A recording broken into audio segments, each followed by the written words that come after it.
เบิ่งพี่น้องเบื้องหลังการถ่ายทำพี่น้องการถ่ายทำจากปูนสบายดีมาสักครู่สักคนพี่น้องเอาบัดนี้แล้วออมบอนแล้วเรียบร้อยเลยพี่น้องคอยกสิมาครัวเป็ดไว้ให้เอ้ยพุ่นแหละกินกันตอนแรงแต่ว่าสิกระเทินอ้นสิเฮ็ดแหละก็เลยสิครัวไว้เลยเนาะอ้นเนาะมีแต่ว่ามื้อแรงเฮาสิกินเฮาก็จึงเฮ็ดนะพี่น้องมันจึงบ่ได้มางมมาครัวอีกเพราะว่าอาบน้ำอาบในแหละไผก็ขี้ข้านครัวว่าซะตอนเฮายังบ่ทันได้อาบนี่ตอนเฮายังบ่ทันได้อาบนี่แหละครัวไว้อากะหน้าเด้เป็ดกับพี่น้องเห็นบ่เฮาว่าจ้อยอ้นเลยจิ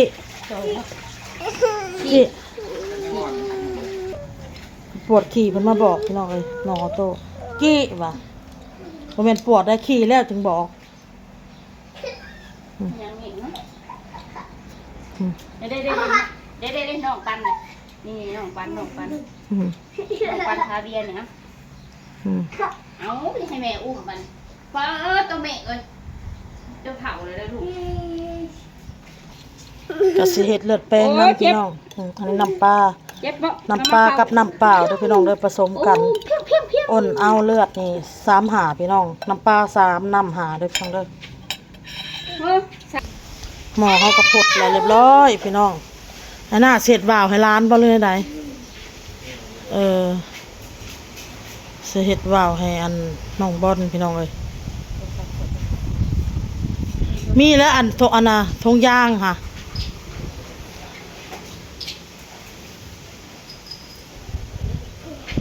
ใช่เหรอออโต้เด้อสะบอนไปเบิ่งน้องดูลูกออโต้จักไปใส่เลยผักเป็นอันนี้โอ๊ตไม่ออโต้ขี่อยู่สบายดีพี่น้องหมดทุกคนมาได้แบบครัวเป็ดพี่น้อง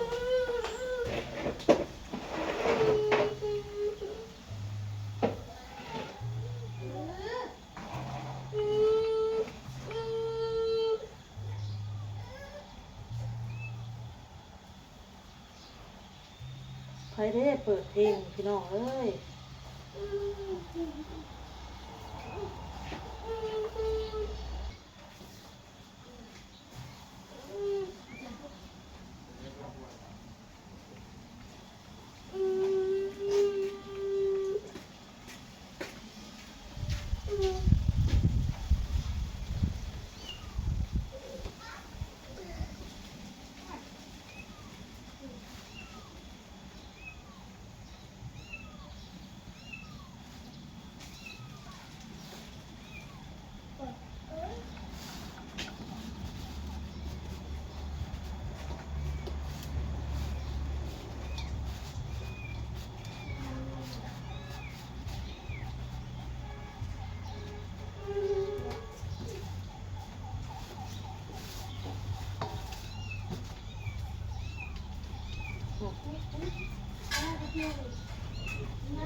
แม่ก็ใช่วะเอาลูกแม่มาลูกแล้วพ่อเดินไหมโอ้เป็นคนนี้แหละถึงได้เท่าออโต้แล้ว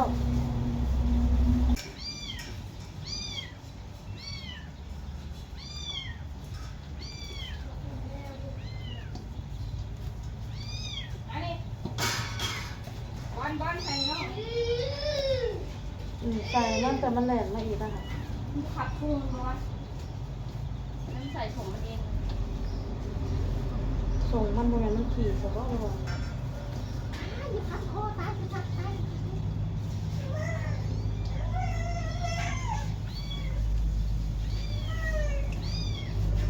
อุ่นดีซ้อนมันอ้นซ้อนมันอุ่นเลยดี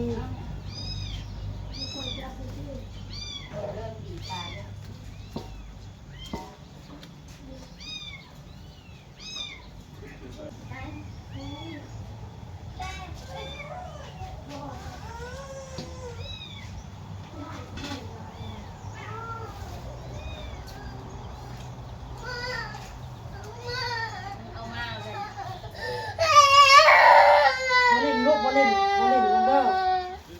ว่าเล่นเด้อว่ามาเล่นลูกเอา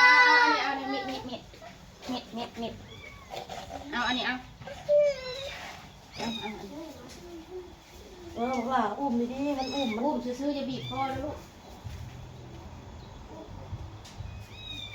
กอดมันแล้วโอ้ยบีบคอมันเลยได้เลยอุ้มมันแล้ว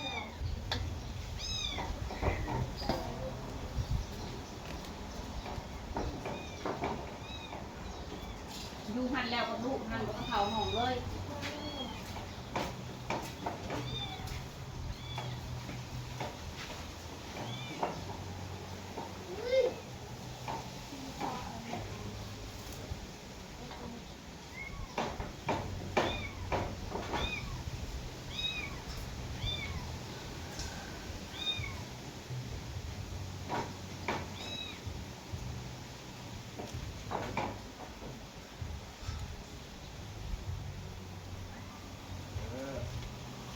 3 ตัวหอยยังกล้าลุงแต่ทันมีแต่ตัวดำตัวเดียวมันจะกล้าเนี่ยมันได้ไหมบ่ได้เนี่ยโอ้เลยเห็ดมันก็อุ้มเด้อกันเด้ออุ้มสื่อลูกเด้อ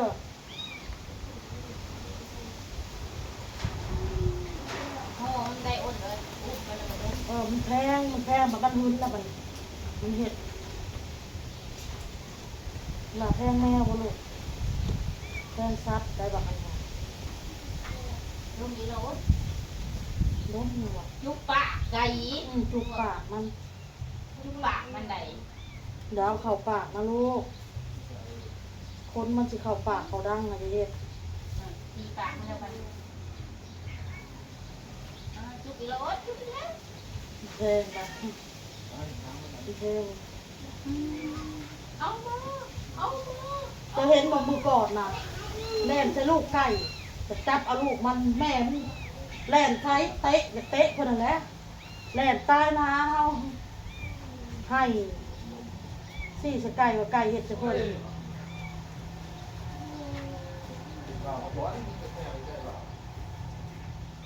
โมเละ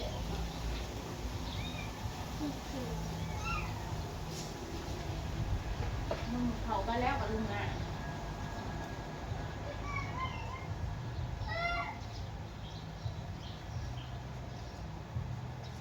หมอดำหมอนั่นโอ้ยกูรอดแล้วมัน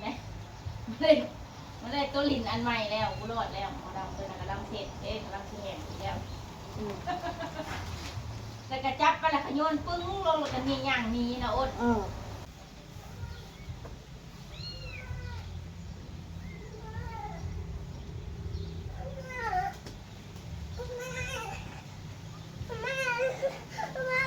้จับดีๆลูกแมวจับดีๆอุ้มดีๆอุ้มดีๆ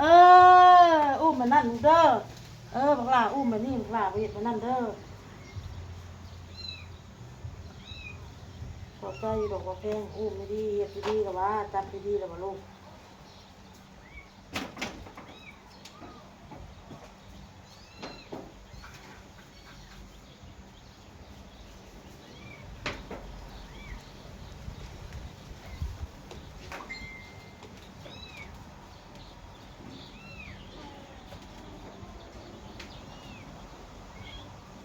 ไปรักอันสาวกในไหนมือค่ะ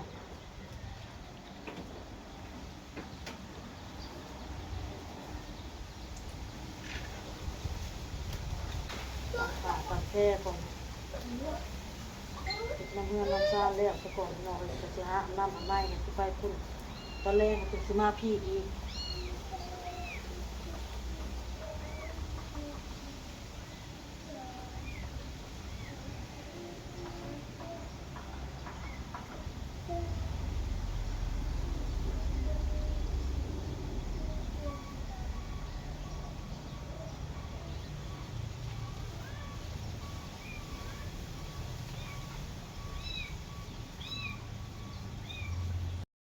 เบิกพี่น้องว่าวันไอ้กระหน้าเห็ดไห้กันแล้วเลย แล่นแล้วบัดนี้เอาโตบ่ไปลูกมาเข้าห่มไว้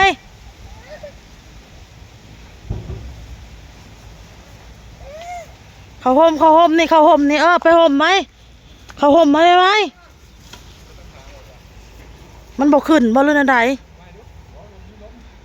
เข้ากันอำลำเลยพี่น้องเอ้ยลุงกับหลานเข้ากันอำลำ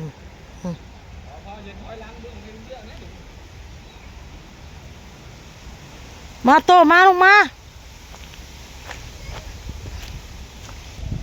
โอ้สิขึ้นบ่เนาะ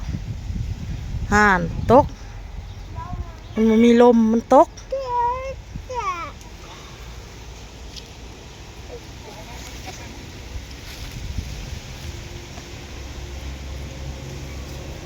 เดี๋ยวลมมาแล้วขึ้น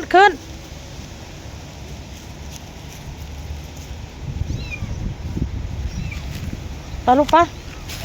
เข้าห่มพอจะเข้าห่มไปเข้าห่มนี่อยู่ห่มนะลูกเด้อ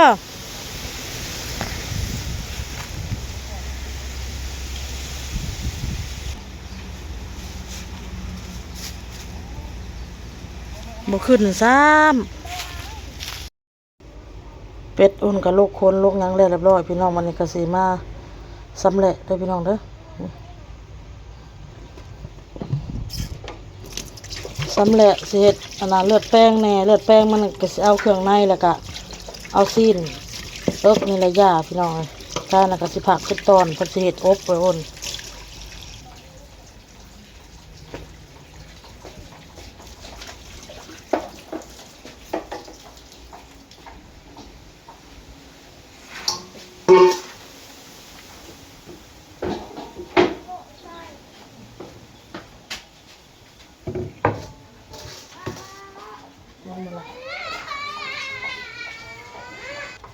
เอาพี่น้องเอามาครัวเป็ดต่อลูกก็แอบพี่น้องออโต้แอบตัวจากนอนปกตินะโมนอนเว้นได้ตัวแต่เป็นบางมื้อพี่น้องบางมื้อก็นอนเว้นบางมื้อก็บ่ได้นอนเว้นเฮ้ยยังลูกฮะบ่ได้เกาะออโต้หักบ่ฮะ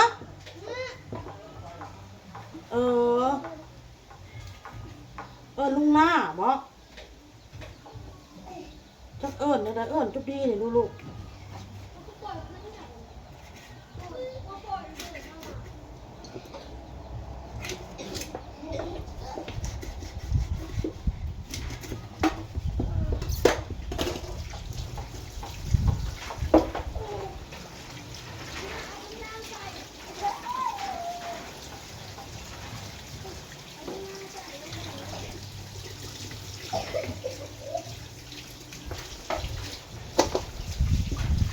มึงอยู่ดีเมียว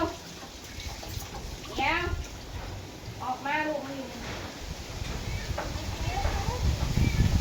ลมอันนี้นะเมื่อนี้สิหนาวกว่าว่านนี่พี่น้องเลยลมอีกมึงแดดมึงค่ะแดดแต่ว่าลมแล้วก็อากาศก็เย็น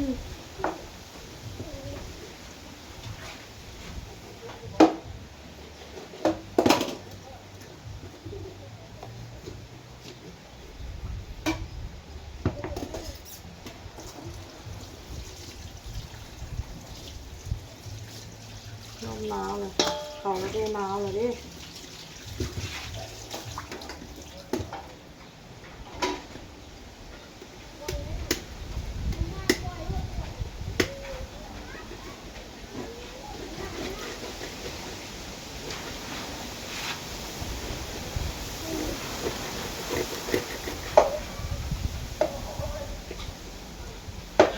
อันน่ะสำเร็จน้อยโอนจะเบิดลูก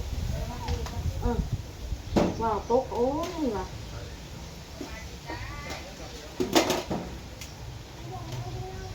เข้ากันปั้นยังหนัง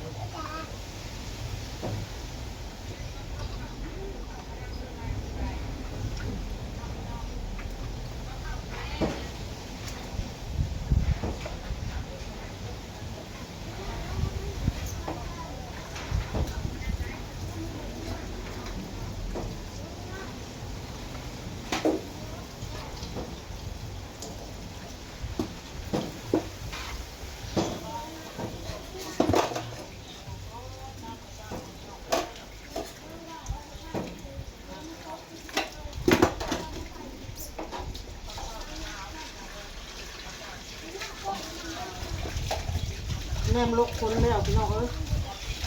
เอาลกคนแล้วมันจะทำแล้วหมดทุกอย่างครัวแป๊บเดียว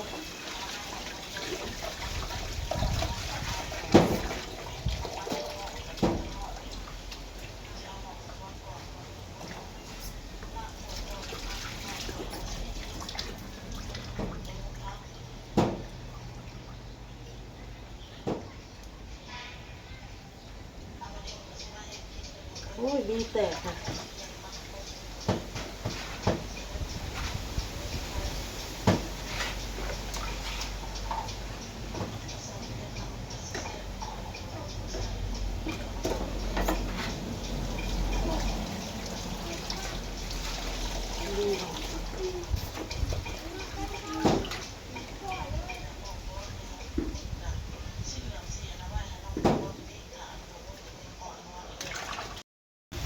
วันนี้น้องทองเพิ่นมาขายขนมเด้อพี่น้องเด้อ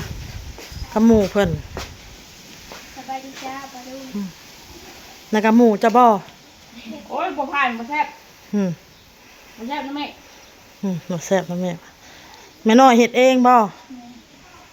เพิ่นเฮ็ดขนมขาย พันน่ะเนี่ย ข้าวกัน เอ้ยมันย่อยลูกย่อยอ่ะยามเฮาเฮ็ดนี่เฮาให้ละล่ะเพิ่นเฮ็ดเพิ่นขายเพิ่น เว้ยปลาอ่อนคนนะ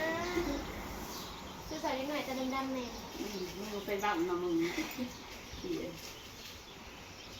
มึงเป็นว่าวเนาะวะ